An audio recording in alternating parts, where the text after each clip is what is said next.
ఓం నమో నారాయణాయ నమశివాయ. మహాభారతంలో వనపర్వంలో వచ్చేసి లోమపాదుడు కోరిక తీరింది. వర్షాలు పడ్డాయి.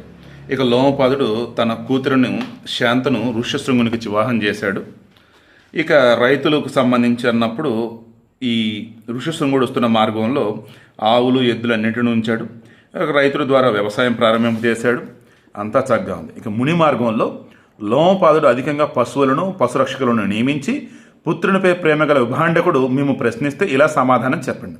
ఇవి అన్నీ మీ పుత్రుని పశువులే, ఇవి అన్నీ వ్యవసాయానికి పోతున్నవి, మీకు ఏ పని చేసి పెట్టాలో ఆజ్ఞాపించండి, మేము మీ దాసులు, మేము మీ ఆజ్ఞకు లోబడి ఉన్నామని చెప్పండి అయ్యా అన్నాడు. కొంతసేపటికి కోపిష్ఠైన విభాండకుడు ఫలాలు దుంపలు తీసుకుని ఆశ్రమానికి వచ్చాడు. ఎంత వెతికినా తన పుత్రుని కనుగొనలేక చాలా క్రోధంతో నిండిపోయాడు.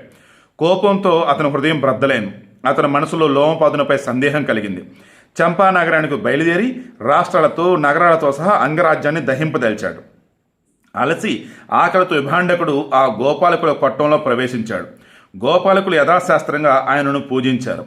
రాజు వలె సుఖభోగాలను ఆ రాత్రి అక్కడ అనుభవించాడు. వారి నుండి ఆతిథ్యాన్ని సత్కారాన్ని పొంది మీరు ఎవరి పశు సంరక్షకులు అని అడిగాడు. వారు అందరూ ఆయనను సమీపించి ఈ ధనమంతా మీ పుత్రునిదే అన్నారు. మార్గంలో ప్రతి ప్రాంతంలో పూజలను అందుకొని మధుర వచనాలు విని, అంటే రజోగుణం వల్ల వచ్చిందన్నట్టు, ఆయన కోపం శాంతించింది. ఆయన ప్రసన్నతతో రాజమందిరంలో అంగరాజును కలుసుకున్నాడు. ఇక అతని పుత్రుని యొక్క లోమపాదునిచే రాజమందిరికి వెళ్ళాడు. ఇక లోమపాదునిచే పూజ్యముని విభాండకుడు స్వర్గంలోని ఇంద్రుడితో సమానమైన ఐశ్వర్యంగా తన కుమారుణ్ణి మెరుపు వలె భాషను తన కోడలను చూశాడు.